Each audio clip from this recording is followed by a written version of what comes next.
Ok. As plantas daninhas podem representar um grande prejuízo na agricultura. E para nos dar mais informações a respeito desse tema, eu converso agora com o professor de Ciências Agrárias, Fabiano Gama. Bom, Fabiano, começa explicando para a gente o que são essas plantas daninhas.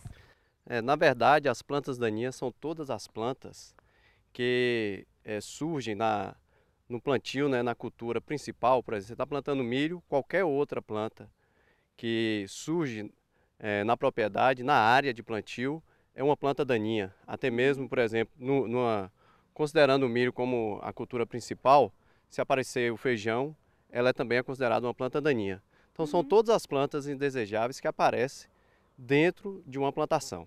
Certo. E quais são os prejuízos, né, que o aparecimento dessas plantas pode causar à plantação? Normalmente, de uma forma geral, as plantas daninhas elas competem com a planta principal, com a cultura principal, por nutrientes, por luz, pelo espaço, né, e dessa forma elas reduzem a produção da cultura principal. Então essas plantas daninhas causam um grande prejuízo atualmente na agricultura, reduzindo até mesmo de 40% a 50% a produtividade da cultura principal. E assim, como você falou, né, tem uma plantação, pode ser de milho, como você citou o exemplo. O Isso. que proporciona, né, o desenvolvimento dessas plantas daninhas, né, competindo com a plantação principal? As plantas daninhas, na verdade, elas já existem na área de plantio, né? São plantas que já existem há muito tempo, ou são plantas que foram introduzidas, né, pelo homem na área de plantio. São plantas que são bem adaptadas, na verdade, até mesmo mais do que a própria cultura, né? São plantas que a semente já existe na área, né, de cultivo. Então elas surgem a partir do momento que condições mínimas necessárias para o seu desenvolvimento. Certo. E assim, o que é possível ser feito, né, para controlar o aparecimento, o surgimento dessas plantas? As plantas daninhas, na verdade, tem várias maneiras de controle. Primeiramente, tem que se fazer um planejamento, né, da plantação, qual a cultura que vai ser implantada, né? Depois desse manejo, da decisão da cultura que vai ser implantada na área, define-se por meio do conhecimento que se tem da área das plantas daninhas que já existe na área, porque normalmente tem áreas que têm um maior banco de sementes de plantas daninhas. Então a ideia inicial é reduzir esse banco de sementes que existe na área, né? Então tem várias maneiras de prevenir, né? O mais usual atualmente é através do uso de herbicidas, que são produtos químicos, para controlar as plantas daninhas. Mas tem por meio de rotação de culturas, por meio de implantação de algumas culturas que têm um efeito alelopático, né, que reduzem a incidência dessas plantas na área. E esse controle químico, né, como você está falando, ele pode causar prejuízos à plantação original? Não.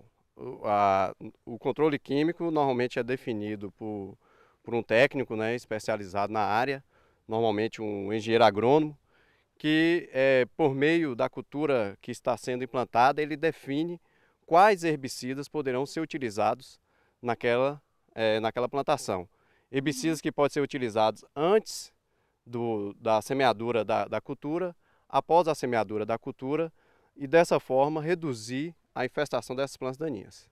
E no caso, né, do método da rotação de culturas, como é que ele funciona no caso, né, de impedir ou evitar esse aparecimento das ervas daninhas?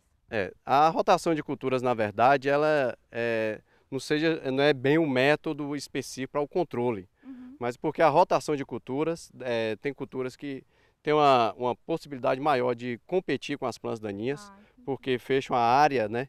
Fecham a área de cultivo mais rapidamente, né? E tem plantas, por exemplo, o feijão de porco, que é uma planta que pode ser cultivada em um determinado momento, não como fins econômicos, mas que tem um efeito alelopático muito grande sobre as plantas daninhas e que serve também como adubo verde, que pode diminuir a incidência dessas plantas daninhas na área de plantio. E como você estava falando, né, o surgimento dessas plantas, ele é normal, ele é comum, né, Já em qualquer plantação. A partir de que momento elas começam a ser um problema e que o produtor ele deve, né, entrar com o método de controle? O maior problema das plantas daninhas principalmente, nós chamamos de período crítico de interferência dessas plantas daninhas na cultura principal, normalmente é no estágio de desenvolvimento inicial das culturas, né?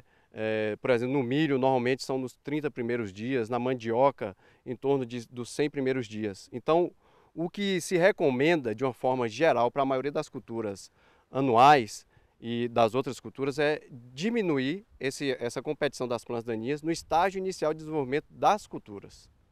Certo. E na região, quais são as plantas daninhas que se desenvolvem mais, né? Aqui tem várias plantas daninhas, né? Aqui tem, nós estamos fazendo alguns experimentos aqui, mas tem muito caruru, beldroega, né? Que são, na verdade, estou citando os nomes comuns, né? Tem muitas plantas do gênero sida, né? Tem alguns capins também que são comuns nas áreas de plantio aqui do Planalto de Vitória da Conquista.